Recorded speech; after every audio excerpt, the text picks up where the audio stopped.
नमस्कार, मी स्वप्नील पाटील आणि आपण वाचतोय रवींद्र ठाकूर लिखित धर्मयुद्ध ही कर्णाच्या जीवनावर आधारित कादंबरी. वाचूयात भाग 4. द्रोणाचार्यांचे कौतुकोद्गार ऐकायला उत्सुक असलेल्या कानांवर वेगळे शब्द आदळले होते. सर्वांचे डोळे प्रेक्षणगृहाच्या प्रवेशद्वाराकडे वळले, कारण ते शब्द तिकडूनच आले होते. प्रवेशद्वारात उभ्या असलेल्या त्या तरुणानंच ती हाक दिली होती आणि आता दंड थोपटत तो आखाड्यात उतरला होता. त्याचे भरदार रुंद खांदे वृषभासारखे डौलदार होते. त्यावर काळा करंद कुरळा केश कलाप रुळत होता. मावळत्या सूर्यकिरणांच्या प्रकाशात त्याचं बलदंड गौर शरीर तप्त सुवर्णासारखं झळाळत होतं. त्याची उंच सडसडीत शरीरयष्टी कसलेले स्नायू पाहता क्षणी नजरेत भरत होतं. त्याच्या बलशाली बाहूंमधून सामर्थ्य प्रस्फुटित होत होतं. तेजस्वी गौर चेहऱ्यावर निर्भयता नांदत होती, तर त्याच्या डोळ्यांमध्ये प्रतिस्पर्ध्याला आव्हान देणाऱ्या सिंहाचं धाडस दिसत होतं. त्याच्या हालचालींमध्ये विजेचं चापल्य होतं, तशी वाघाची सावधगिरीही जाणवत होती. तो आगंतुकपणे प्रेक्षणगृहात शिरला होता, यात शंकाच नव्हती. परंतु तो विचार करायला वेळच मिळाला नाही. तो काय करतो आहे याकडेच सर्वांचं लक्ष वेधलं गेलं. त्याची तडफ, त्याच्या वेगवान हालचाली हे सारं पाहून संपूर्ण प्रेक्षणगृह जणू भांबावून गेलं होतं. सर्वांना एकच प्रश्न पडला होता: अर्जुनासारख्या सर्वश्रेष्ठ धनुर्धराला आव्हान देणारा हा वीर आहे तरी कोण? द्रोणाचार्य, कृपाचार्य यांच्याकडे पाहून त्यानं औपचारिक प्रणाम केला आणि मोठी पावलं टाकत तो थेट व्यासपीठावर चढून अर्जुना समोर उभा राहिला. द्रोणाचार्यांकडे पूर्ण दुर्लक्ष करत सरळ अर्जुनाला उद्देशून तो म्हणाला: अर्जुना, आता तू प्रकट केलंस त्यापेक्षा अधिक कौशल्य मी दाखवू शकतो. हे पहा. असं म्हणत त्यानं धनुष्यावर प्रत्यंचा चढवली आणि बाण चढवून आकाशाकडे पाहिलं. उंच आकाशात एक ससाणा तरंगत होता. त्याचा वेध घेत तो म्हणाला: तो ससाणा पाहिलास? आधी त्याला इथं हजर करतो. दुसऱ्याच क्षणी धनुष्यातून बाण सुटला आणि काही क्षणातच आकाशात संथ घिरट्या घालणारा तो पक्षी फडफडत खाली कोसळला. टाळ्यांचा प्रचंड कडकडाट झाला. अनेकांच्या मुखातून उत्स्फूर्त कौतुकोद्गार बाहेर पडले. कोण कुठला तरुण प्रेक्षणगृहात शिरतो काय? द्रोण शिष्य अर्जुनाला आव्हान देतो काय? आणि क्षणार्धात अचूक वेध करून आकाशातला पक्षी जमिनीवर आणतो काय?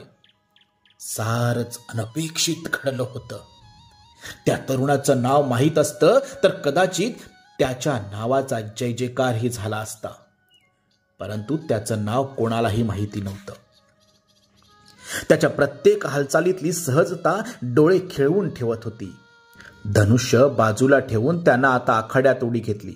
अश्वारोहण, गजारोहण, खड्गयुद्ध, गदायुद्ध, एकानंतर दुसरं अशी कितीतरी कौशल्य तो दाखवू लागला.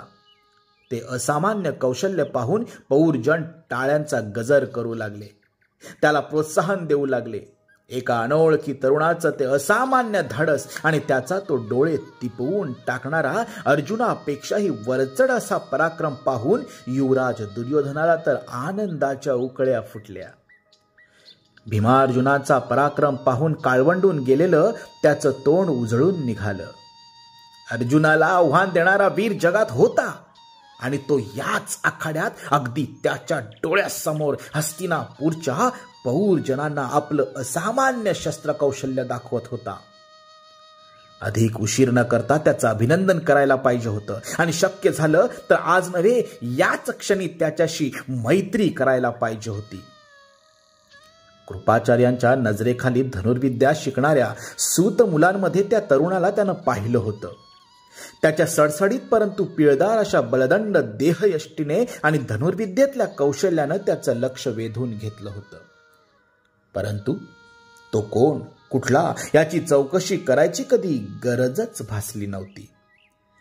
न राहून दुर्योधन आखाड्यात उतरला आणि आत्मविश्वासानं त्या तरुणाला मिठीत घेत तो म्हणाला: शाबास, शाबास, सामर्थ्यशाली वीर तरुणा, कुरूंच्या राजधानीत तुझं स्वागत आहे. मी युवराज दुर्योधन आणि आमचं कुरुराज्य तुझी आज्ञा ऐकण्यासाठी उत्सुक आहे. कर्ण म्हणाला, युवराज, मी तुझा आभारी आहे.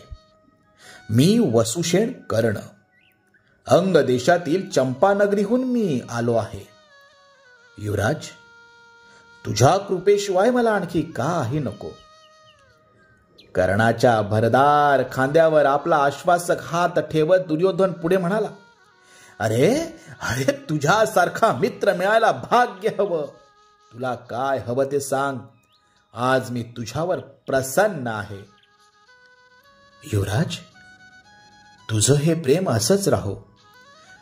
अर्जुनाशी द्वंद्व युद्ध करायची संधी मिळावी मला, एवढीच माझी इच्छा आहे. काय घडत आहे हे कळायच्या आत खूप काही घडून गेलं होतं. आचार्य द्रोण आता पूर्ण भानावर आले होते. त्या तरुणाचा तो धृष्टपणा थांबवायलाच पाहिजे होता. आचार्यांचा संताप झालेला पाहून आता अर्जुनाला धाडस आलं. त्या तरुणाचा तो आगंतुकपणा त्यालाही फारच असह्य झाला होता. दुर्योधन आणि त्याच्या भावांनी वेढलेला तो तरुण आता सर्वांच्याच नजरेत भरू लागला होता. आपल्या विजयाच्या वाटेत उभ्या असलेल्या या तरुणाला पाहून अर्जुनाच्या अंगाची आग आग झाली.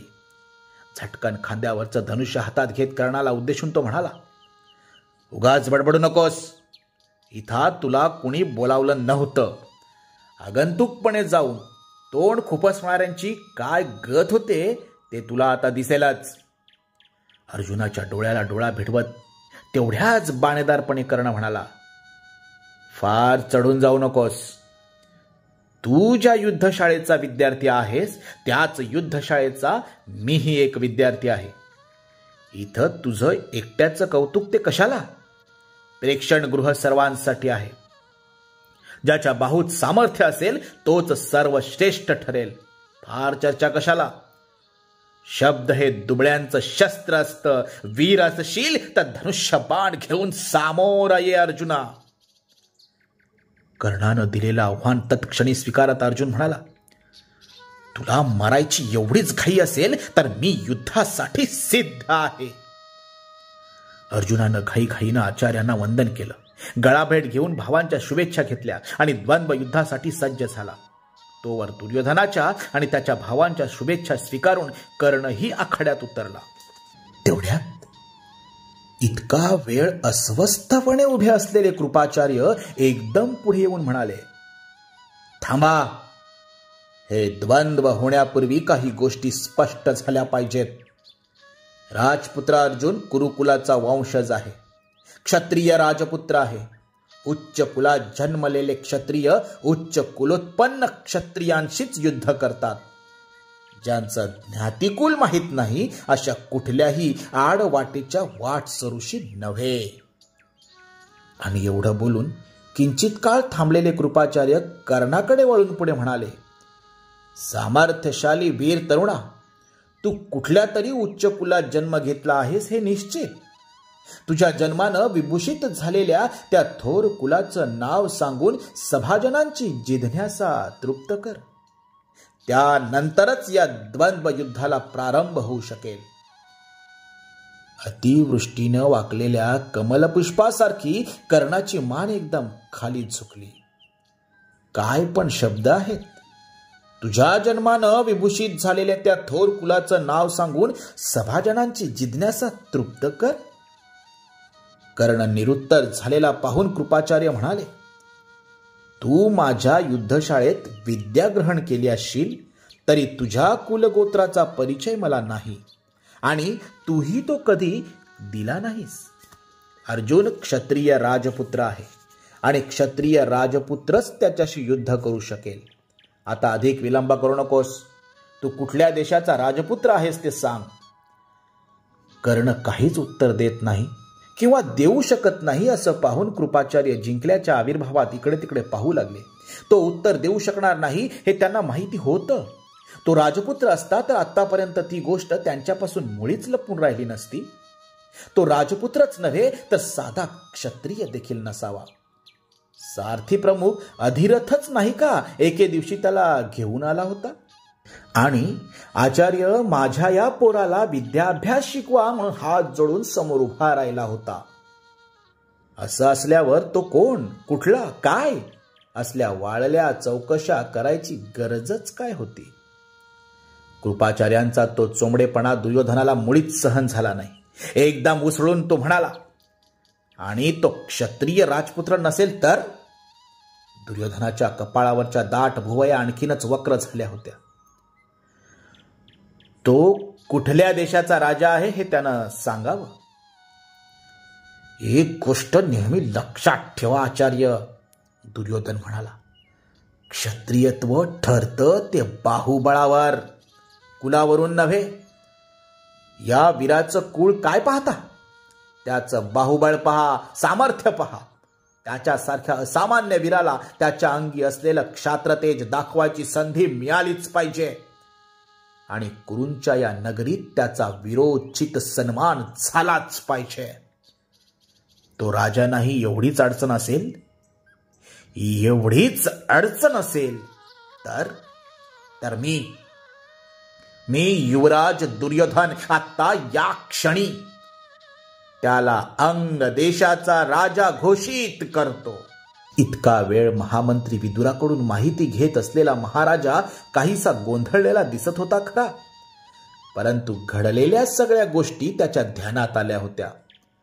अर्जुनाला आव्हान देणारा कोणीतरी वीर प्रेक्षणगृहात अवतरला असून त्यानं अर्जुना इतकंच किंबहुना त्याच्याहूनही अधिक कौशल्य दाखवलं आहे हे त्याला समजलं होतं. आणि आता तर त्याचा गुणग्राहक पुत्र युवराज दुर्योधन त्याला आवडेल असंच काहीतरी सांगत होता. आपल्या प्रिय पुत्राचे ते शब्द ऐकून त्याला फार आनंद झाला. खरोखर युवराजाला साजेसं असंच तो बोलला होता. अर्जुनाला आव्हान देणारा त्या वीराचा सन्मान व्हायलाच पाहिजे होता, परंतु मनाला झालेला आनंद मुखावर दिसू न देता तो तसाच मख्खपणे बसून राहिला. महाराजांची मुकसंमती ओळखून त्यांच्या आधनेची वाट न पाहता दुर्योधनानं भराभर आज्ञा दिल्या. सेवकांची धावपळ उडाली. थोड्याच अवधीत रत्नजडित सिंहासन आलं. त्यासोबत रत्नखचित सुवर्ण किरीट आला. उंची राजवस्त्र आली. नद्यांचं पवित्र जल आणि छत्र चामर आली. दुर्योधनानं स्वतः पुढे होऊन कर्णाला सिंहासनावर बसवलं. राजपुरोहितांच्या मंत्र घोषणात कर्णाच्या मस्तकावर पवित्र जलाचा अभिषेक सुरू झाला. अभिषेक पूर्ण होताच दुर्योधनानं स्वतःच्या हातानं कर्णाच्या मस्तकावर राज किरीट ठेवला. सुतपुत्र कर्ण आता अंगराज कर्ण झाला होता. अर्जुनाशी द्वंद्व करायला आता कुठलीच आडकाठी यायचं कारण नव्हतं. अंगराज कर्णाचा जनसम्मर्दात कोणीतरी घोषणा दिली. विजय असो. तेवढाच जोरदार प्रतिसाद मिळाला. दोन तुल्यबळ योद्ध्यांचं द्वंद्व पाहायला मिळणार म्हणून पौरजन पुन्हा उत्कंठित झाले. रणवाद्यांचा पुन्हा तोच जल्लोष सुरू झाला. कर्ण राजाचा सुरू असलेला जयघोष त्या जल्लोषात विरून गेला. अंगराज कर्ण कृतज्ञतेने दुर्योधनाकडे पाहत होता. कृतज्ञतेने ओथंबून आलेले त्याचे डोळे जणू विचारत होते, युवराज, आज तू माझा एका सुतपुत्राचा मोठाच सन्मान केलास. माझ्या अंग देशाचा मी राजा झालो. आज तू मला जन्माचं ऋणी केलंस. या सन्माना प्रित्यर्थ मी तुझ्यासाठी काय करू ते सांग. मनात आलेले शब्द ओठावर यायला धडपडत होते, परंतु दुर्योधनानं त्याला बोलूच दिलं नाही. कर्णाला कडकडून आलिंगन देत तो म्हणाला, अंगराज कर्ण, तुझ्या स्नेहाशिवाय मला आणखी काही नको. सूर्यास्त व्हायला आता थोडाच अवधी उरला होता. त्यामुळे घाई करायला पाहिजे होती. विजय किंवा मृत्यू हे दोनच पर्याय आता समोर उभे होते. शस्त्रसज्ज होऊन कर्ण युद्धभूमीवर उतरणार तेवढ्यात उजव्या बाजूला पौरजनांच्या गर्दीत काहीतरी गडबड झाली. एक वृद्ध व्यासपीठाकडे येऊ पाहत होता. इतका वेळ सुसल्या डोळ्यांनी पुत्राच्या पराक्रमाचा आणि राज्याभिषेकाचा सोहळा पाहत असलेला सूतप्रमुख अधिरथ राज आपल्या मुलाला अडवण्यासाठी युद्धभूमीकडे निघाला होता. त्याचं एक मन आनंदानं वेडावून गेलं होतं, तर दुसरं मन भीतीनं कापत होतं. कुरुश्रेष्ठ भीष्म, महाराज धृतराष्ट्र, महामंत्री विदुर, आचार्य द्रोण, आणि देशोदेशीहून आलेले अनेक क्षत्रिय राजे यांच्या समोर एका सारथ्याच्या पुराला राज्याभिषेक झाला होता. डोळ्यांवर विश्वास बसू नये असं काहीतरी प्रत्यक्ष घडलं होतं. आपण जागे आहोत की स्वप्नात आहोत हेच अधिरथ राजाला कळेना. परंतु घडलं होतं ते खरंच होतं. वस्तुस्थितीची जाणीव होताच त्याला अधिक धीर धरवला नाही. हातातली काठी उचलून घेऊन तो मंतरल्या बाहुलीसारखा तरतरा चालू लागला. खांद्यावरचं उत्तरीय ओघळून पायाखाली आलं आहे याचंही भान त्याला राहिलं नव्हतं. अधीरपणे पुढे येत असलेल्या बाबांना पाहून कर्णाचं मन आनंदानं उत्संबळून आलं. तो धावतच त्यांच्याकडे गेला आणि त्यानं वडिलांच्या पायांना गच्च मिठीच मारली. अधिरथाच्या वृद्ध डोळ्यातून आनंद अश्रू ओघळू लागले. पवित्र जलानं भिजलेलं कर्णाचं मस्तक वडिलांच्या अश्रुमय प्रेमवर्षावानं नाहून निघालं.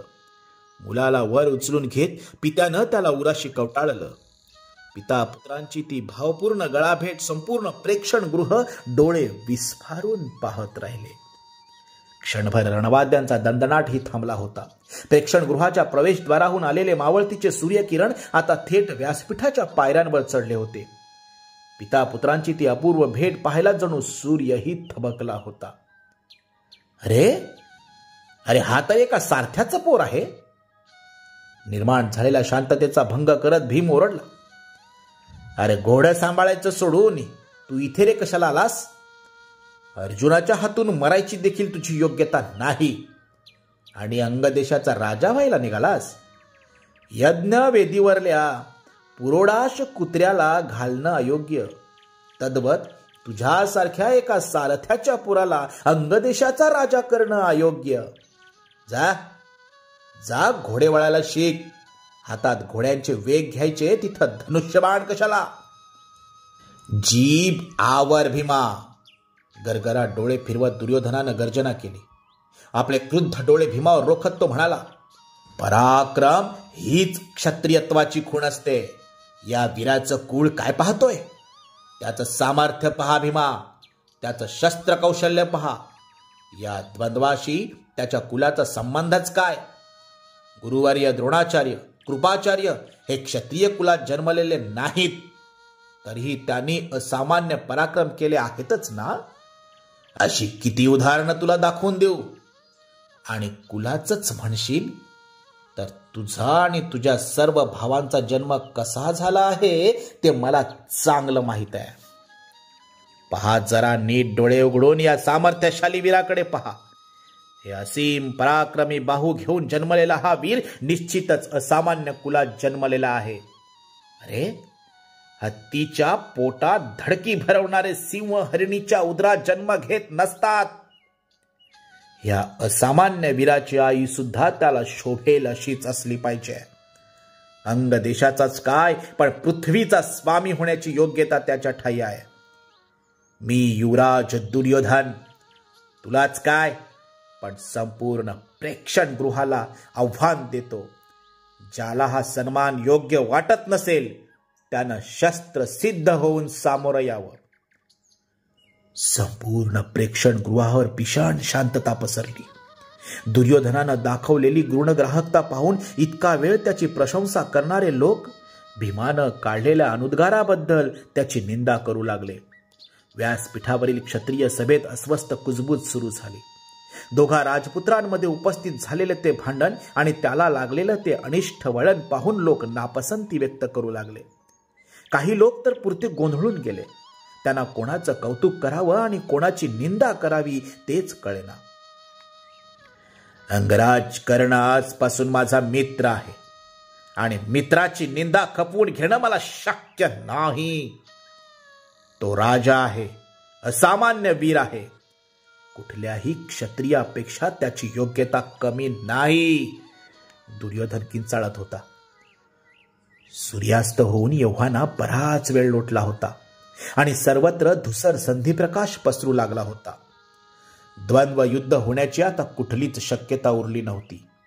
तशातच ठिकठिकाणी पलिते पेटू लागले. म्हणजे आता शस्त्र खाली ठेवण्याची वेळ झालीच आहे. तेव्हा आता कसलीच वाट पाहायला नको. शस्त्र स्पर्धा संपल्याची वेगळी घोषणा करावी लागली नाही, थकलेल्या योद्धांनी हातातली शस्त्र कधीच खाली ठेवली होती. भीम निरुत्तर झालेला पाहून दुर्योधनही अधिक थांबला नाही. कर्णाला सोबत घेऊन तो व्यासपीठाच्या पायऱ्या उतरला आणि त्याच्यासह आपल्या रथावर आरूढ झाला. दुर्योधनाचा रथ प्रेक्षणगृहाबाहेर पडला तेव्हा व्यासपीठावरील चंद्र प्रतिमा कोरलेल्या भिंती मागून वसंत पौर्णिमेचं चंद्र हळूहळू वर सरकत होता. पौरजन आपसात बोलत प्रेक्षणगृहाबाहेर पडू लागले. कोणी अर्जुनाचं कौतुक करत होतं, कोणी कर्णाची स्तुती करत होतं, तर कोणी दुर्योधनाच्या गुणग्राहकतेची चर्चा करत होतं. अस्तु. पुढील भागात पाहूयात. अर्जुनाला सर्वश्रेष्ठ धनुर्धर बनवण्याचा निश्चय करणाऱ्या द्रोणाचार्यांचा तिळपापड झाला असेल. कर्णाच्या आगमनाने द्रोणाचार्यांच्या मनात कुठले विचार आले असतील. मुळात अर्जुनाला सर्वश्रेष्ठ धनुर्धर बनवण्याचा निश्चय द्रोणाचार्य करतच का होते? काय हवे होते त्यांना अर्जुनाकडून? की द्रोणाचार्यांचीही एक वेगळी कथा होती? पाहूयात पुढील भागात.